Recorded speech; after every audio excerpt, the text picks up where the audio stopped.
कि वक्फ बोर्ड वाले या वक्फ बोर्ड जिस प्रॉपर्टी पे हाथ रख देता है वो उसकी हो जाती है।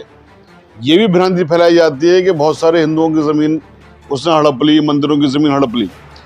देखिए, मैं यहाँ पर आपके माध्यम से इस भ्रांति को क्लियर करना चाहता हूँ। दफ़ा 37 है वक्फ एक्ट की 1995 की। वक्फ एक्ट बना 1954 पे, उसमें 12वां अमेंडमेंट हुए। 1995 की जो वक्फ एक्ट है उसकी दफ़ा 37 के मुताबिक क्या है वक्फ को प्रॉपर्टी करने का तरीका, उससे आपको समझ में आ जाएगा किस तरह झूठ फैलाया गया। मैं अगर किसी प्रॉपर्टी का मालिक हूँ, शाहिद अली किसी प्रॉपर्टी का मालिक है और वो शाहिद अली उस प्रॉपर्टी को वक्फ करना चाहता है, तो एक वक्फ डीड बनाएगा, जैसे बैनामा होता है। आप प्रॉपर्टी बेचते हो ना, किसी को बैनामा होता है, तो वो बैनामा करके यानी वक्फ डीड बना के वक्फ बोर्ड के पास जाऊंगा, कहूंगा भाई मैं इस प्रॉपर्टी का मालिक हूं, मैं आपको ये प्रॉपर्टी देना चाहता हूं, अल्लाह ताला को गिफ्ट करना चाहता हूं। फिर वक्फ बोर्ड वाले उस प्रॉपर्टी की डिटेल भेजेंगे उस संबंधित जिले को जहां मेरी प्रॉपर्टी सिचुएटेड है, उसके डीएम को और उसके तहसीलदार को, उसके कानूनगो को।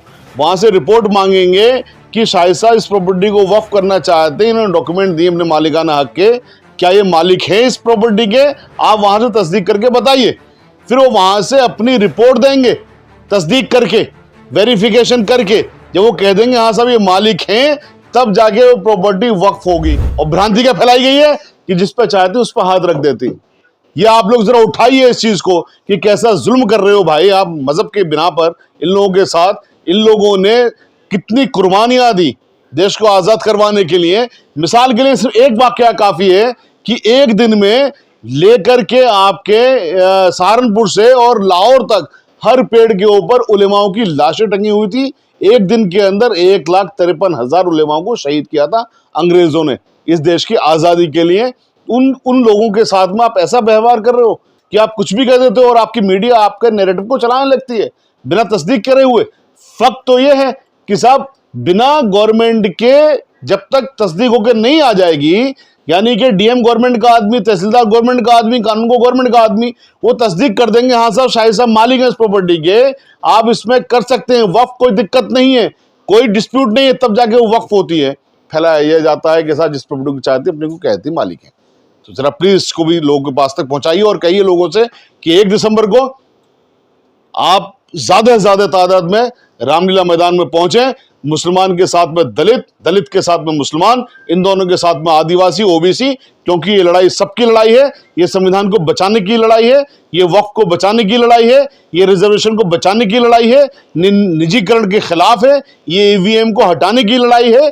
ये इसलिए आप सब लोग आए उसमें। जो हमारी वक्फ की प्रॉपर्टी है वो हमारी पर्सनल प्रॉपर्टी है, प्राइवेट प्रॉपर्टी है, और वो वक्फ करी गई मुसलमानों के जरिए। और वो उसका जैसे डॉक्टर हमारे शाहिद साहब ने बताया कि उसका मकसद ये है कि उसकी सामाजिक सेवा हो, उसका मकसद है धार्मिक सेवा हो, उसका मकसद है एवरी इंडियंस को जो भी बशिंदे सबको सेवा हो। तो उनकी अगर प्रॉपर्टी आकी जाए तो आज की डेट में मोटा मोटा 1,20 करोड़ की प्रॉपर्टी आकी गई है। लेकिन वो 1,20 करोड़ की प्रॉपर्टी को ये बोला गया कि हिंदुस्तान की प्रॉपर्टी सबसे कब्जा कर लिया। अगर आप एक एग्जाम्पल रखें कि और जो हमारे मठ और मंदिर हैं, एक तिरुपति मंदिर का ये एग्जाम्पल दें कि उसकी खुद अकेले की जो प्रॉपर्टी है वो 3 लाख करोड़ है। ऐसे हमारे सैकड़ों मठ और वो हैं। 1 लाख करोड़ आपने बताया क्या? 1 लाख करोड़, 1,20 करोड़ जो है हमारी प्रॉपर्टी, 1,20 करोड़ प्रॉपर्टी की जो है प्रॉपर्टी कीमत है। तो उस कीमत के अगर हम एग्जाम्पल लेते हैं तो खाली एक तिरुपति मंदिर की जो हमारे पास प्रॉपर्टीज है और जो उसकी मठ की वो है वो 3 लाख करोड़ है। तो ऐसे हमारे बहुत मठ हैं, बहुत मंदिर हैं। एक हमने एग्जाम्पल दिया, हम कंपैरिजन ये करना चाह रहे हैं कि जो भ्रांति फैलाई जा रही है वो गलत है। और वक्फ बोर्ड की जो जगह है और वो सिर्फ समाज के लिए और देश के लिए और देश के हित के लिए, इसलिए उसका जो निज़ाम है वो निज़ाम मुसलमानों के पास है और बहुत अच्छा निज़ाम है। जो पहला निज़ाम है बहुत अच्छा है, उसको चलने दिया जाए, उसको इंटरफेयर नहीं किया जाए। मुसलमान इस चीज़ को बिल्कुल बर्दाश्त नहीं करेगा कि वक्फ बोर्ड के एडमिनिस्ट्रेशन में किसी सरकारी तंत्र का हाथ हो।